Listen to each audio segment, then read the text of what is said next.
Olá a todos, boa tarde. Como sempre, espero que estejam muito bem. Esta é minha atualização da situação da frente na guerra da Ucrânia. E hoje temos bastante coisa para comentar. Há diversos movimentos na frente.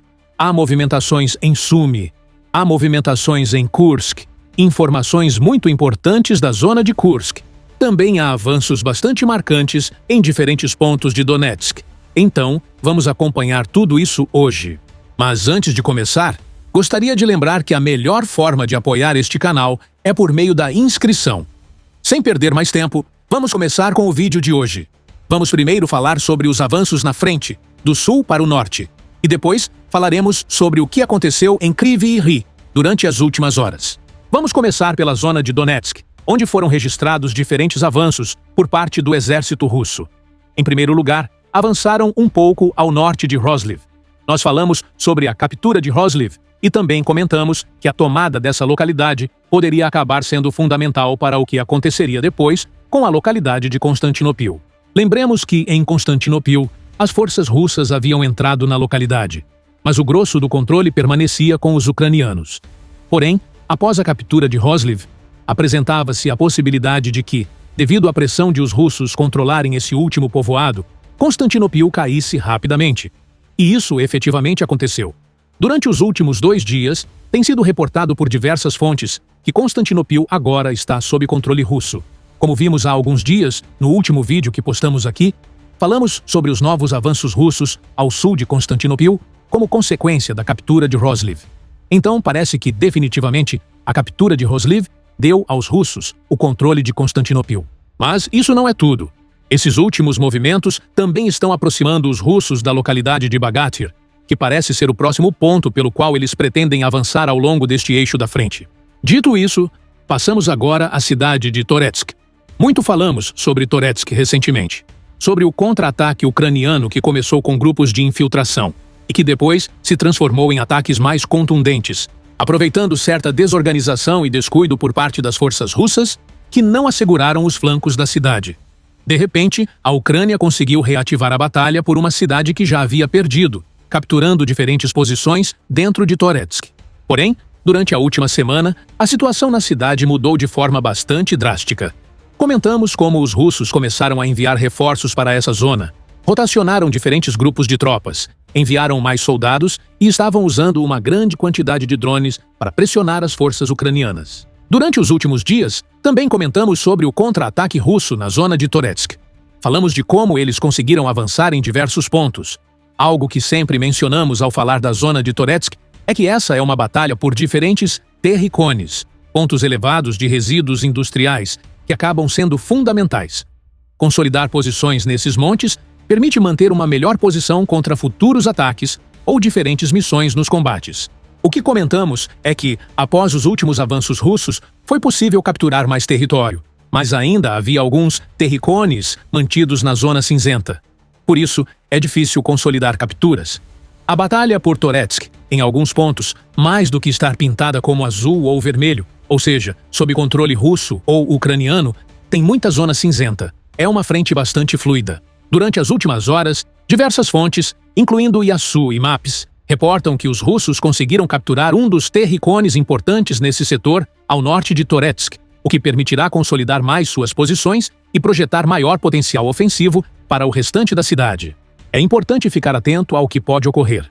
Também há relatos de diferentes retiradas de tropas ucranianas neste setor devido ao controle russo desse ponto. Como mencionamos, os terricones são fundamentais para essa batalha. Ainda restam algumas dessas posições importantes sob a zona cinzenta. E teremos que ver se o exército ucraniano conseguirá manter os russos afastados ou se, eventualmente, os russos conseguirão capturar essas posições para projetar seu avanço sobre o restante de Toretsk, que ainda está sob controle ucraniano. O certo é que os russos estão contra-atacando com força e têm tido sucesso nos últimos dias. Teremos que ver se conseguem, finalmente, expulsar novamente as forças ucranianas de Toretsk. Sigamos avançando agora para a zona noroeste de Terny, noroeste de Ivanivka, onde falamos bastante nos últimos dias e semanas. Neste setor, foi liberada muita informação. Inicialmente, fontes ucranianas começaram a reportar movimentações de tropas russas, maior presença de operadores de drones, e depois começaram a ser registrados muitos assaltos. A partir de Ivanivka e Novolubivka, os russos começaram a quebrar diferentes posições e se aproximaram das localidades de Katerinivka e Nove. Em geral, entende-se que os russos estão realizando diferentes operações ofensivas neste setor. O objetivo imediato é capturar Katerinivka e Nove. O objetivo de mais longo prazo é alcançar localidades como Borova ou Lyman. A última informação deste setor é que os russos voltaram a avançar. Conseguiram capturar alguns quilômetros quadrados entre a fronteira de Luhansk e Donetsk, diretamente a oeste de Novobakhmutivka. Também conseguiram entrar nas primeiras dachas de Nove. Antes, os russos haviam alcançado os arredores desta localidade, mas agora, tecnicamente, conseguiram entrar nela, embora sejam as zonas mais rurais. Vamos precisar ver se, com o tempo, os russos conseguirão se apoderar da localidade de Nove para seguir progredindo neste novo eixo ofensivo. Para ir encerrando a parte da frente, temos que ir mais ao norte, para as localidades de Sumy e Kursk, porque os russos conseguiram 2 avanços.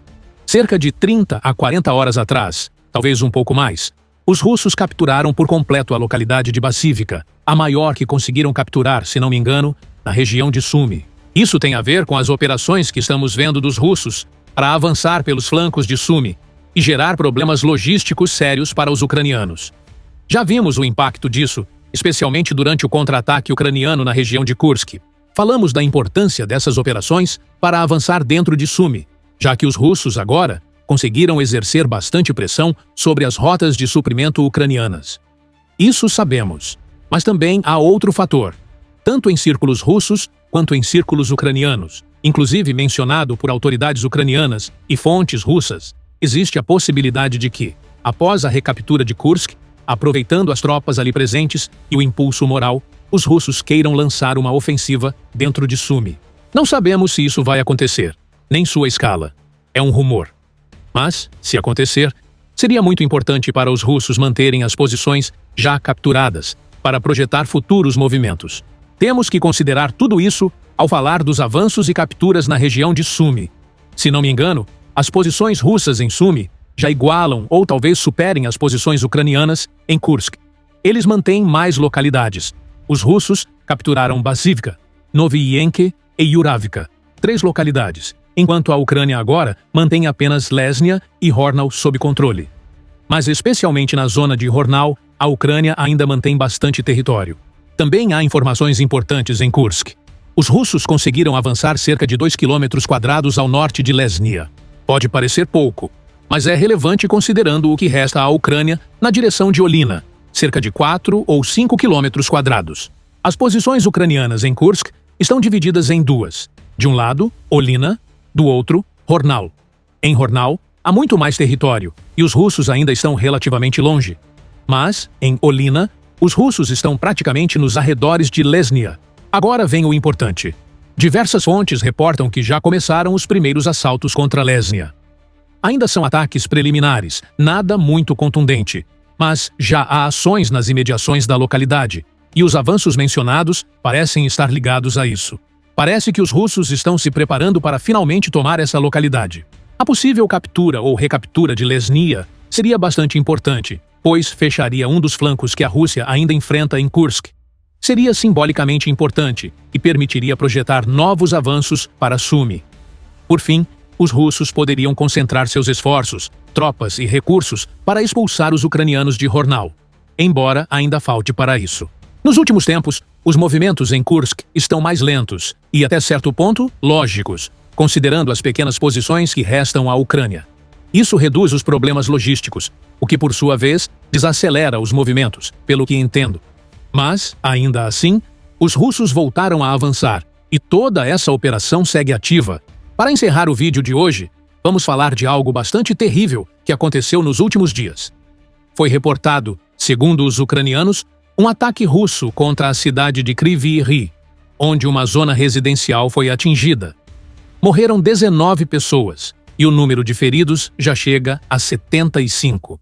As autoridades ucranianas culparam os russos, afirmando que isso faz parte da campanha russa de ataques às zonas civis. A resposta russa, por outro lado, foi vaga. As autoridades não disseram muito, mas diferentes fontes forneceram um leque de justificativas, que foram mísseis antiaéreos ucranianos, que foi uma montagem, etc. O típico nesse tipo de ataque: versões contraditórias. E agora, para finalizar o vídeo, um pequeno resumo. Os russos avançaram em múltiplos pontos, seguem realizando ações ofensivas. Embora não estejamos vendo um avanço tão acelerado quanto em partes do ano de 2024, há diferentes movimentos, diferentes eixos de avanço, e de tempos em tempos, há progressos significativos. É preciso ficar muito atento ao que ocorre na zona de Donetsk, onde os russos estão próximos de alcançar a região de Dnipropetrovsk. Também precisamos estar atentos ao que ocorre em Toretsk, onde vemos que, efetivamente, os russos estão onde estamos vendo que, de fato, está sendo travada uma batalha muito intensa pelo controle dos diferentes pontos estratégicos da cidade, e onde os avanços russos nos últimos dias parecem estar novamente inclinando a balança a seu favor. Também é preciso acompanhar com bastante atenção o que acontece na região de Sumy, onde a captura de novas localidades por parte da Rússia pode marcar o início de uma ofensiva em maior escala, ou, pelo menos, criar um novo ponto de pressão importante sobre as linhas logísticas ucranianas. Por fim, em Kursk, embora os avanços tenham sido mais lentos e cautelosos, posições estão sendo consolidadas, o que pode permitir ofensivas mais profundas no futuro, especialmente se conseguirem capturar localidade-chave como Lesnya ou expulsar completamente as forças ucranianas de Kornal. Esse, portanto, foi o panorama geral da frente nesta atualização. Vamos continuar acompanhando o que acontece nos próximos dias para trazer mais informações em breve.